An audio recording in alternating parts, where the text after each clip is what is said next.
দোস্ত বুজুর্গ, তারপর আল্লাহ তাবারক ওয়া তাআলার তরফ থেকে দ্বিতীয় যেটি আদেশ সেটা হয়েছে যে তোমরা রোজা রাখো। আমাদের সামনে রমজান মাস আসতেছে। এই রমজান মাসে আমাদের রোজা রাখতে হবে। আল্লাহ তাবারক ওয়া তাআলা আমাদের উপর রোজাকে ফরজ করেছেন। আল্লাহ তাবারক ওয়া তাআলা কোরআনে কারীমের মধ্যে বলেছেন, ইয়া আইয়ুহাল্লাযীনা আমানু কুতিবা আলাইকুমুস সিয়াম কামা কুতিবা আলাল্লাযীনা মিন ক্বাবলিকুম, যে হে মুমিন বান্দাগণ, আল্লাহ তাবারক ওয়া তাআলা তোমাদের উপর রোজাকে ফরজ করেছেন যেরকম ভাবে পূর্ববর্তী উম্মতের উপরে আল্লাহ তাবারক ওয়া তাআলা রোজাকে ফরজ করেছিলেন। তো আল্লাহ তাবারক ওয়া তাআলা আমাদের উপর রোজাকে ফরজ করেছে। এখন কেউ বলতে পারে রোজা কিসের জন্য? কি আল্লাহর খাজানার মধ্যে কি কোনো কমি এসে গিয়েছে যে মানুষকে খানা দিতে পারতেছে না, এজন্য তাদেরকে ভোকা রাখতেছে যেন খাজানার মধ্যে অল্প বাঁচাত করতে চায়? এরকম ভাবে আল্লাহ তাআলা মানুষকে কেন রোজা রাখার আদেশ দিয়েছেন? কি উদ্দেশ্য? তো আল্লাহ তাবারক ওয়া তাআলা অপর আয়াতের মধ্যে এই বিষয়ে বলেছেন যে আল্লাহ তোমাদেরকে রোজা কেন রাখাইতেছেন, যে শাহরু রমাদান আল্লাযী উনজিলা ফীহিল কুরআন, যে রমজান মাস, যে মাসের মধ্যে আল্লাহ তাবারক ওয়া তাআলা কোরআনে কারীমকে অবতীর্ণ করেছেন। হুদাল লিন-নাস, কিসের জন্য? এই কোরআন নাজিল করেছে মানুষের হেদায়েতের জন্য। ওয়া বায়িনাতিন মিনাল হুদা লাআল্লাকুম তাত্তাকুন, এবং এই রোজার উদ্দেশ্য, কোরআনের উদ্দেশ্য কিসের জন্য? যেন তোমাদেরকে তাকওয়া মুত্তাকি বানানো যায়, মুত্তাকি পরহেজগার, তোমাদের অন্তরকে আল্লাহ তাআলার ডর খৌফ দিয়ে পরিপূর্ণ করা যায়।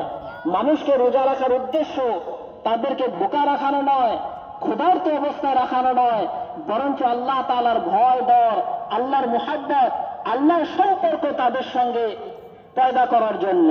এই আয়াতের মধ্যে তারপর আল্লাহ তাআলা বলেন, ফামান শাহিদা মিনকুমুশ শাহরা ফালইয়াসুম, তোমাদের মধ্য থেকে যে ব্যক্তি এই রমজান মাসকে দেখে নেবে সে যেন রোজা রাখে। এই আয়াতের মধ্যে আল্লাহ তাআলা রোজা রাখার স্পষ্টভাবে ফালইয়াসুম, যে তোমরা রোজা রাখো আদেশ দিয়েছেন। তাহলে আমাদের প্রত্যেকের উপরে এই রমজান মাস আসার পর এই আয়াতের জন্য রোজা ফরজ হয়ে গিয়েছে, রোজা রাখতে হবে। তো আল্লাহর আদেশ, কিন্তু এর পদ্ধতির মধ্যে আবার আল্লাহ তাআলা কিছু কি করে দিয়েছেন? সহজ করে দিয়েছেন, যে যদি কোনো ব্যক্তি রমজান মাসে এরকম অসুস্থ হয়ে যায়, সে রোজা রাখতে পারে না, অর্থাৎ যদি রোজা রাখে তাহলে তার বেমারটা বেড়ে যাবে। তো বেড়ে যাওয়ার দুইটা পদ্ধতি হইতে পারে, যে একটা বেড়ে যাবে মানে তার সময় বৃদ্ধি হয়ে যাবে। ডাক্তারে বলছে যে 1 মাসে আপনার এই সমস্ত ওষুধ ব্যবহার করলে আপনি ভালো হবেন, কিন্তু যদি এই ব্যক্তি এখন রোজা রাখে তাহলে বেমার ভালো হতে 3 মাস, 4 মাস, 6 মাস লেগে যাবে। বা এরকম ভাবে কোনো ব্যক্তি সে যদি রোজা রাখে তাহলে যে পরিস্থিতিতে তার অসুখ আছে এই অসুখ সঙ্গে সঙ্গে বৃদ্ধি হয়ে যাবে। তাহলে বলেছেন যে এই ব্যক্তি রোজা না রেখে যখন সে সুস্থ হবে, রমজান মাস পার হওয়ার পর সেই রোজাকে কাজা করতে পারবে।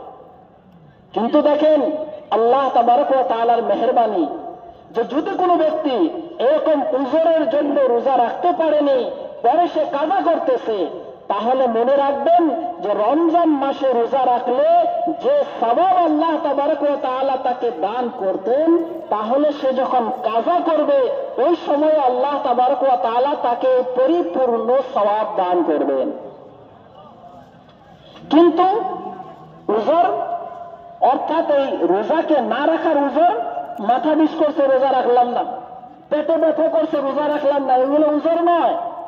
শরীয়তে ইসলামে যে সমস্ত বেমার আজার, যে সমস্ত পরিস্থিতিকে উযর হিসাবে গ্রহণ করবে, সেইগুলাকে কি আমরা উযর হিসাবে গ্রহণ করে রোজাকে আমরা না রেখে পরে কাজা করতে পারবো। এখন আমাদেরকে এই সম্পর্কে ওলামাদেরকে জিজ্ঞাসা করতে হবে যে আমার এই অবস্থায় আমি রোজা ছাড়তে পারবো কি না। আমি নিজে যদি আমি কল্পনা করে নেই যে আমার অল্প বেমার, অসুস্থ হয়েছে, আমি রোজা ছেড়ে দিলাম, না, যে তোমরা কি করো, যদি না জানো ফাসআলু আহলা যিকরি ইন কুনতুম লা তা'লামুন, যে যদি তোমরা জানো না তাহলে যারা জানে তাদের কাছ থেকে জিজ্ঞাসা করো, তুমি জেনে নাও যে আমি এই অবস্থায় আছি, তাহলে আমার জন্য রোজা ছাড়া জায়েজ হবে কিনা। যদি ওলামায়ে কিরাম বলেন যে আপনার এই অবস্থার মধ্যে শরীয়তে আপনাকে রুখসত দিয়েছেন, আপনি রোজাকে ছাড়তে পারবেন, তাহলে আপনি রোজা ছাড়েন, তারপর যখন কাজা করবেন আল্লাহ পরিপূর্ণ সওয়াব দিবে। কিন্তু যদি আপনি মন চাই হিসাবে ছেড়ে দেন তাহলে আল্লাহ তাআলার আদেশকে অমান্য করার গুনাহ হবে। তারপর আল্লাহ তাবারক ওয়া তাআলা ধন সম্পদ যাদেরকে দিয়েছেন তাদের জন্য আল্লাহ তাআলা যাকাতকে ফরজ করেছেন। যে যে সমস্ত মানুষকে আল্লাহ ধন সম্পদ দিয়েছে তাদেরকে যাকাত ফরজ। যাকাত বৎসরে মাত্র একবার ফরজ, অর্থাৎ মালদার হয়েছে, পরিপূর্ণ বৎসর পার হয়ে গিয়েছে, আবার যখন এক বছর পরিপূর্ণ হওয়ার পর তার উপরে যাকাত আসবে। এক বছর কতটুকু যাকাত দিতে হবে বলে 40 ভাগের 1 ভাগ। আর যদি আপনি 100-র মধ্যে হিসাব করেন তাহলে 100 ভাগের 2.5 ভাগ, 2.5% দিতে হবে। অর্থাৎ যদি কোনো ব্যক্তি 40 লাখ টাকার যদি সে মালিক হয় তাহলে তার উপরে 1 বছর পরিপূর্ণ হওয়ার পর যাকাত আসবে শুধুমাত্র 1 লক্ষ টাকা। আর যদি 100 লাখ অর্থাৎ 1 কোটির মালিক হয়ে থাকে তাহলে তার উপরে যাকাত আসবে শুধুমাত্র 2.5 লাখ টাকা। কাদেরকে দিতে হবে এই যাকাত? ফরজ হয়ে গেছে, আমি আদায় করতেছি, কাকে আমি এই যাকাত দিব? তাহলে বলেছেন যে আপনি নিজের বংশের মানুষকেও দিতে পারেন, যেরকম আপনার ভাই, আপনার বোন, আপনার খালা, আপনার মামু, আপনার ফুফু, এই ধরনের যে সম্পর্কিত মানুষ, এদেরকে আপনি যদি যাকাত দেন তাহলে আপনি ডাবল সওয়াব পাবেন। কিসের জন্য? একটা হলো যে সম্পর্কটা বজায় রাখা, আপনার যে এদের সঙ্গে সম্পর্ক আছে যেটাকে সিলা রাহমি বলা হয়, এই সম্পর্ককে আপনি বাজিয়ে রাখলেন, এই জন্য একটি সওয়াব। আর অপরটা আপনি যাকাত আদায় করেছেন, সদকা খায়রাত করেছেন, এইটার সওয়াব। তো আল্লাহ তাআলা আপনাকে ডাবল সওয়াব দান করবেন। কিন্তু মনে রাখতে হবে কাদেরকে যাকাত দিতে পারবে না, অর্থাৎ ছেলে বাপকে যাকাত দিতে পারবে না, বাপ তার ছেলেকে যাকাত দিতে পারবে না, স্বামী তার স্ত্রীকে দিতে পারবে না, স্ত্রী তার স্বামীকে দিতে পারবে না। এরকম ভাবে যারা আছে, অর্থাৎ বংশের উপর দিকে আর বংশের নিচের দিকে, এদেরকে কি দেওয়া যাবে না?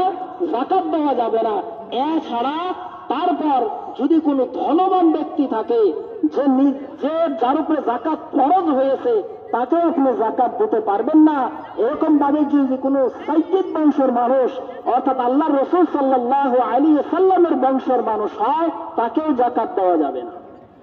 এছাড়া আপনি যারে চান যাকাত দেন, যাকাত আদায় হয়ে যাবে, কিন্তু যদি বংশের মানুষকে দেন তাহলে আপনি ডাবল সওয়াব পাবেন।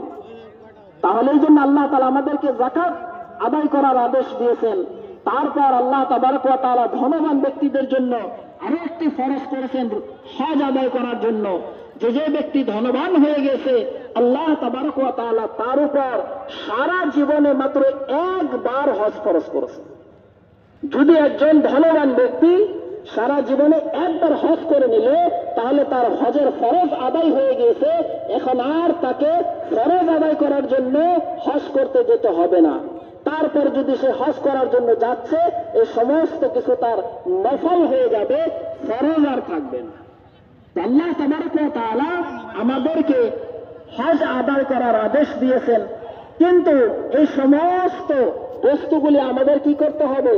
আল্লাহ তাবারক ওয়া তাআলার হুকুম আহকাম, এবং আমি যে সমস্ত বস্তু জানি না সেই সমস্ত বস্তুকে জেনে শুনে আমাকে আদায় করতে হবে। আল্লাহ তাআলা আমাদের জন্য দিনকে সহজ করে দিয়েছেন।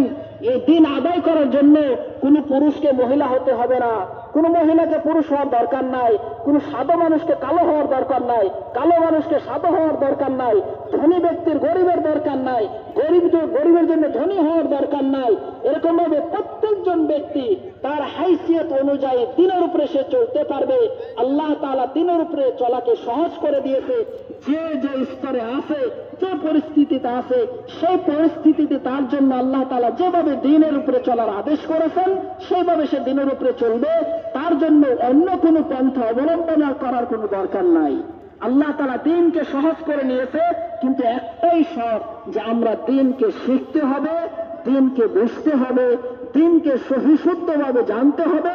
এজন্য আমাদেরকে ওলামাদের কাছে জিজ্ঞাসা করতে হবে, ওলামায়ে কেরামের নিকটে গিয়ে আমার সহিশুদ্ধ দ্বীনকে আমাকে নিতে হবে, অন্যথায় আমি নিজে নিজে দ্বীনকে পরিপূর্ণভাবে সহিশুদ্ধভাবে আমি আদায় করতে পারবো না। তো আল্লাহ তাআলা আমাদের দ্বীনকে অনেক সহজ করে দিয়েছেন, আমাদের জন্য দ্বীন শিখতে লাগবে।